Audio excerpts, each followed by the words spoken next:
What's up guys, welcome to a brand new YouTube video. It's your girl Nicole Dewis.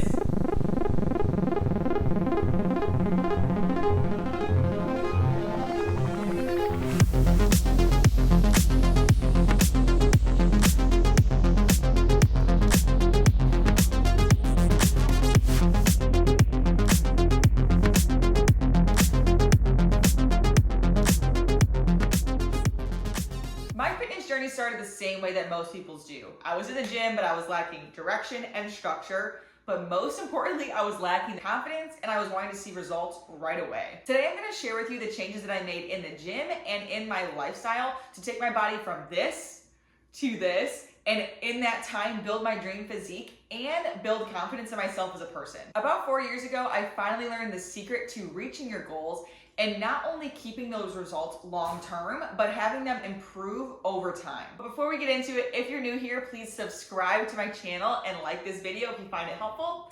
Now let's get into it. When I started making progress in the gym, I quickly found out that I was doing myself a massive disservice by not doing mobility work prior to my training sessions. Once I started making this a permanent part of my routine, I started having better lifts, I was recovering better, and that in turn ended with me actually getting better results in the gym. I spend 5 minutes, like literally that's it, 5 minutes, sometimes less, warming up my muscles and being like, yo, we're about to move some big dog weight, get ready, wake up, let's get to it. But that's just some foreshadowing for the main point here, the thing that really changed the game for me, which is training intensity. Once I learned that I actually have to give my body a reason to change in order to see changes in my body, and also that progressive overload was the secret sauce to muscle building, it was over. When I was a newbie in the gym, it was all about whatever would make me sweat the most. Whether that was a workout entirely full of supersets, doing jumping jacks and burpees in between sets, minimal rest periods, all of these things. I remember at one time I was even doing wall sits in between my barbell squat sets. So it wasn't until I stopped training like an absolute buffoon, not really, but kind of, that I actually started to see results in the gym. If you don't see the issue with doing wall sits in between my sets of barbell squats, the main issue is that I was using up all of my energy squatting against a wall, and instead of putting that energy towards my barbell squats, which is where the growth happens. The wall sits literally just tire you out, and it is not the most optimal way to build muscle. All the things that I mentioned before all increase intensity, but they did not align with my goals. They were taking away from energy that I could be putting towards my actual workout, where I'm breaking down my muscles so they can grow back bigger and stronger. Which takes me to my next point. You need to get clear on your goal. At this point in time when I was in the gym, I just knew that I wanted to look better. I wanted to lose body fat and gain muscle. But what that really means is that I wanted to have some nice glutes and a flat stomach. So I just started training the way that people that work to build muscle train. So I was strength training and I was implementing progressive overload every single week. Fit your training style to your goals, and that's how you're gonna see results. But I can tell you, if you want that hourglass shape, but you're spending hours on the Stairmaster and doing your banded booty workouts, you're literally never gonna get there. You should be strength training, period. So this is how I started actually increasing intensity in the gym. I started doing less workouts per training session. So instead of 8 to 9 workouts that were all supersets and ridiculous, I started doing 2 to 3 compound lifts with isolation exercises at the end to work those muscles that didn't get specifically focused on in my compound movements. So I kept doing the same movements every single week, and with those, I was implementing progressive overload. I have an entire video on progressive overload, you can watch it here, but basically what it means is just trying to get better every single week. It's not just increasing the weight. It could be getting more reps than the week prior. It could be improving your form, improving your tempo, having more control, all of these things. Just trying to get better every single week. And that will stack on itself. And eventually you started here and you're gonna be here, and this area is progressive overload. I also developed this mentality of like, if I walk out of the gym thinking that it was an easy lift, or I probably could have given more, then I didn't train hard enough. So once I started making the most of every single training session, like literally that hour and a half I had to spend in the gym that day, going all in, that's when my body changed.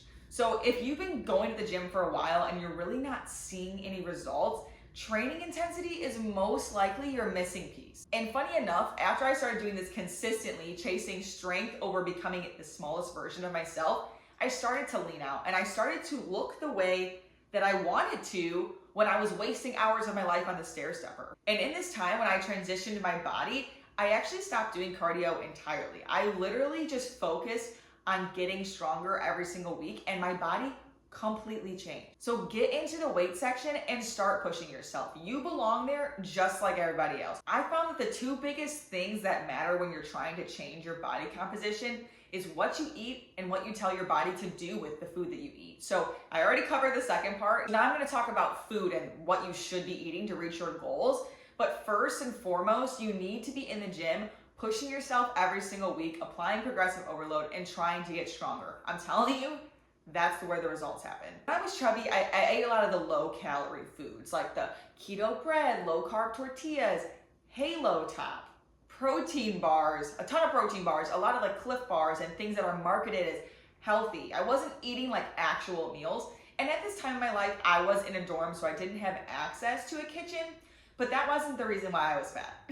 I was always just trying to avoid eating. So I would have the little snack, the little 400 calorie Cliff bar. And then I would go, and when it was time to actually eat a meal, I would eat my normal meal, and then I would obviously have dessert. So instead of just eating regular meals throughout the day, I was trying to like, no, fight the hunger, have a Cliff bar, and then go to dinner, eat a whole meal, and then have 3 cookies. So it wasn't working. So I was basically just like constantly snacking on glorified candy bars, protein bars, and I felt so bloated and gross. And also, I was always hungry, so it's like, this is not working for me. I should also mention that my digestion was trash. Like I'm talking, we'd be on day 3 and I'm like praying to God that today would be the day I freaking defecate, okay? Like while as gross as it is, if you feel me on that, you know how miserable it is to not be on a consistent bathroom schedule, okay? So if I had started eating to fuel my body and actually nourish myself when I started training like a big dog in the gym, these results would have taken literally a fraction of the time. So please don't make the same mistake that I did. Start eating to nourish your body. That's literally why I'm sharing this right now, because if I had known this in the past, I wouldn't have wasted so much time. So I hope that this helps you if you're starting out on your fitness journey or you're just trying to dial in your health. This is super, super important. I'm a health and fitness coach, and I lead successful, driven women towards creating the body that they want while building confidence in doing that. I teach you how to eat to reach your goals. I teach you what you should be doing in the gym and how hard you should be pushing yourself.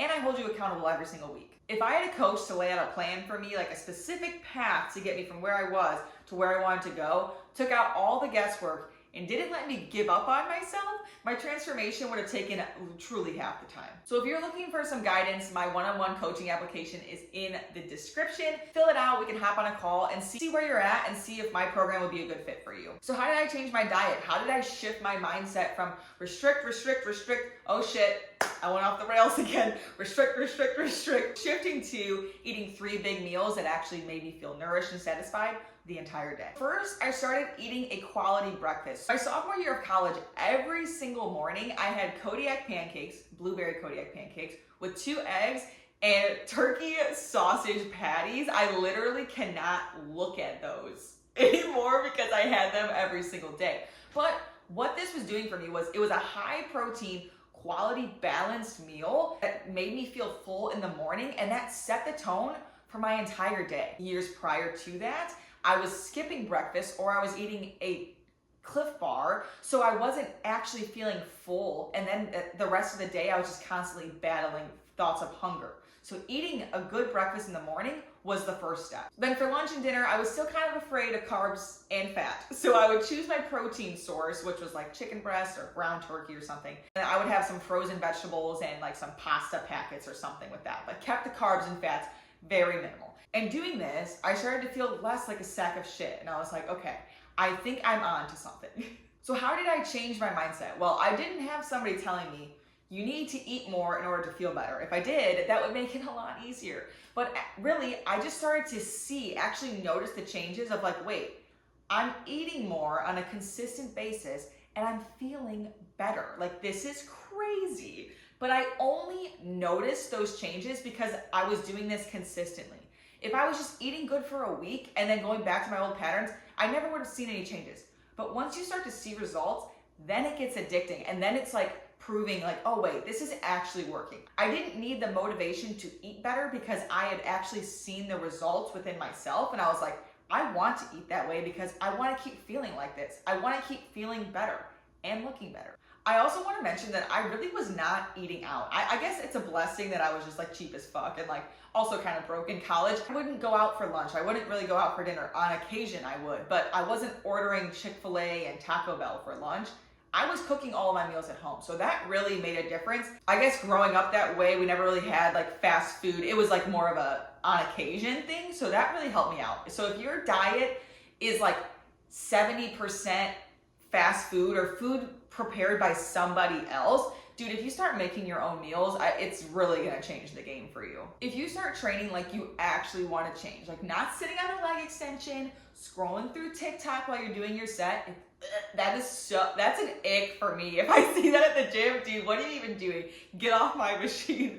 But second, if you start eating like an actual adult, getting 30 grams of protein per meal minimum, and eating 3 balanced meals of quality food, dude, your body is going to change, but your life is going to change. I promise. Because it happened to me, and I helped multiple women do the same thing for themselves. But it doesn't stop there. Your journey of health is just like ever evolving. You know, you start in the gym, you start cleaning up your diet, and then you can fall into spirituality. No, truthfully, that's the truth. We'll get there eventually.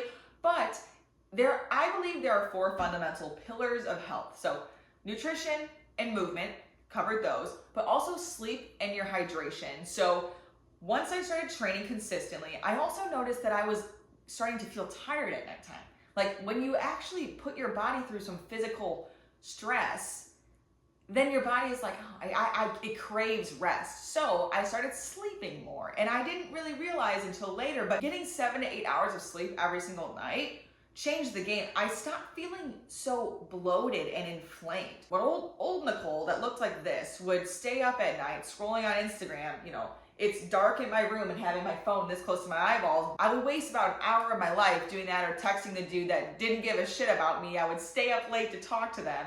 And then I was like, you know, no, my sleep is important. So I'm going to prioritize getting 7 to 8 hours of sleep per night. And dude, that was a major game changer. I later found out that sleep literally changes everything. Like if you're up late scrolling, that disrupts your sleep cycle. The blue light is very bad for your eyeballs. But also, if you're sleeping and actually recovering, your body is gonna be able to communicate with you better that like, oh, I'm actually hungry for breakfast. I'm hungry for lunch. It's gonna help with your hunger cues. It's gonna help with your digestion, your ability to focus, your energy. Like you'll just feel like a human should if you're sleeping enough every single night. And then I bought my first hydro jug. And let me tell you, I had a goal of a gallon of water a day. Everyone on Instagram was drinking a gallon of water a day. And I was peeing every 5 seconds. Not really, but I was like, this is terrible. However, the more I did it, I kept that goal, and I noticed my body started to regulate that. I got used to drinking enough water. And then what was happening, remember how I mentioned every 3 days I was going to the bathroom sometimes? I was on a consistent bathroom schedule. It was amazing. It's like if I noticed I hadn't drank enough that day and I just chugged a bunch of water, it was like, I can go to the bathroom. It was amazing. It was amazing. So, dude, this is something that's so easy. Literally just drink more freaking water. At the end of the day, you just need to understand that if nothing changes, nothing changes. It's uncomfortable to start implementing these new habits into your lifestyle, but it's also really freaking uncomfortable to wake up feeling like a sack of shit every single day. It's really uncomfortable to hate the way that you look in the mirror. It's uncomfortable to put your pants on and feel like you're about to bust out of them hose. I promise if you constantly chase discomfort with the goal of growth, your life is going to look a million times better in a year than if you were just to settle with your current habits and lifestyle and just stay stuck. Obviously, my body changed a lot in this time. Like I used to be really chubby and now I'm low-key a muscle mommy and kind of jacked. And yes, that brings me confidence. It brings me peace of mind. I feel comfortable in my clothes. I don't dread like, oh, we're going out tonight. God damn it, I have to put clothes on that I don't look chubby in. Also, my mind is so much clearer. I started to actually get to know myself. Along this journey, I started to realize like, oh wow, I actually like hanging out with myself. Prior to this, it was just like negativity, so much self-hate, so much self-criticism, and now I'm cool with spending the entire day alone because I genuinely enjoy my company. But you know what? If I never gotten into the gym and started trying to not be a fat piece of shit, I never would have been here. Like, yes, my body changed, but overall, I just transformed as a human for the better. So just remember, if you're comfortable, you're not growing. You get one shot at this life, dude. It can be as epic as you make it, or it can suck ass. The choice is entirely up to you. And let me tell you, my life sucked ass back in the day. And looking at my life now, I would say it most certainly does not suck ass. I would say it's actually pretty awesome. And had I never just taken that first step, I wouldn't know. You are capable of doing it. It all just starts with a choice. So thank you guys so much for watching. Truly, your time and attention means the most to me. Again, if you're new here, hit that subscribe button. And if you haven't yet, please like this video. Drop in the comments if you have any questions, or let me know the one thing that changed the game for you on your fitness journey. I appreciate you so much for being here. I hope you have a lovely day, and I love every single one of you. And I'll see you in the next one.